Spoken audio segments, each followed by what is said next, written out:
राजन शाही sir के साथ आपने भी काम किया जी। आपने भी काम किया ये रिश्ता क्या कहलाता है, अनुपमा, करेक्ट। राजन शाही सर के लिए बहुत सारे एक्टरों के मन में बहुत सारी चीज़ें हैं, लोगों का अलग अलग पर्सपेक्टिव होता है, each to its own, correct.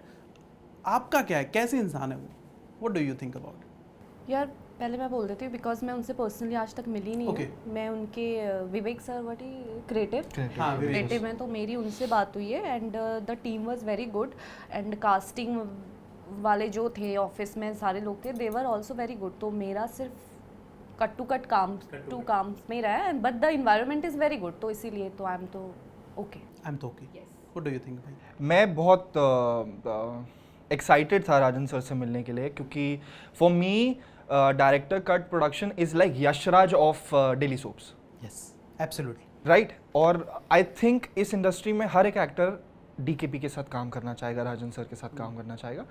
तो उसी तरीके से I was very excited to meet him. और जब मैं मिला सर से तो सर ने मुझे बहुत गाइड किया। I think it is very important कि आप अपना ओपिनियन सबसे पहले साइड रखो और ये देखो दूसरा बंदा चाह क्या रहा है। अगर आप वो उस लेवल तक पहुंच जाते हो, आप पहले समझो what he wants, because he is very senior to everyone. जितने साल हमें इस इंडस्ट्री में नहीं हुए, जितने साल के हम नहीं है, उतना उन्होंने एक्सपीरियंस गेन किया। मेरे एक इंटरव्यू में बोला था कि मैं 33 ईयर से इस इंडस्ट्री में हूँ। सी मैं नंबर गलत हो सकता है लेकिन 31, 32, 33 above 30 years का experience है। उन्होंने मुझे बोला था। So how can you expect कि वो पहले आपकी सुने?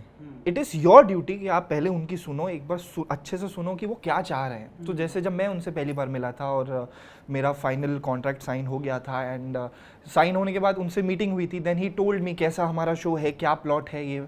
तो एज एन एक्टर मैं बहुत एक्साइटेड था और उतना ही शॉक्ड भी था कि एक प्रोड्यूसर इतना इन्वॉल्व होकर मुझे मेरे कैरेक्टर के बारे में बता रहे हैं। And the way he talks, वो आपको लीड ऐसा ट्रीट करते that you are the lead. हाँ, दैट्स सो स्वीट नो कि बहुत स्वीट है वो। और ये मेरे दिमाग में था lead, but the way he talks वो ऐसा आपको इंपॉर्टेंस फील कराते हैं आपकी, कि आपकी इंपॉर्टेंस बहुत ज़रूरी है।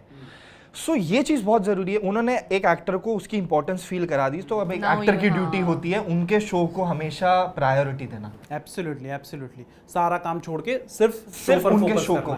क्योंकि राजन सर का आई थिंक इतने साल जो उन्होंने इस इंडस्ट्री में सर्वाइव किया है और रूल किया है इस इंडस्ट्री को, I think one of the main reasons is उनको अपने काम से बहुत प्यार है। Discipline is very important. और मुझे ऐसा लगता है अगर कोई भी एक एक्टर आके, चाहे वो नया एक्टर हो चाहे पुराना एक्टर हो, वो उनके काम में हिंड्रेंस डालेगा तो कोई भी होगा उसको अच्छा नहीं लगेगा वो चीज़। तो आई थिंक उनके काम की रिस्पेक्ट करना इज़ द फर्स्ट प्रायोरिटी। तो जब मैं उनसे मिला और मैंने कुछ टाइम उनके साथ काम किया, तो Rajan sir he is very open for everything. आप अपने एक्सपीरियंसेस जाके उनसे शेयर करो कि सर मैं ऐसा सोच रहा हूँ, ऐसा सोच रहा हूँ, तो he will always reply to you. वो आपको कभी भी सीरियसली ऐसा नहीं कि हम बहुत लाइटली ले लिया, he will always take you seriously. आपके इनपुट्स बहुत अच्छे लगते हैं, तो उनको ऐसा लगता है कि यार अगर ये बंदा इनपुट दे रहा है, it means he is genuinely connected to my project, he wants to contribute, तो मुझे भी इसको टाइम देना चाहिए, मुझे भी इसकी बात सुननी चाहिए। तो मेरा एक्सपीरियंस राजन सर के साथ बहुत अमेजिंग था, टच वुड।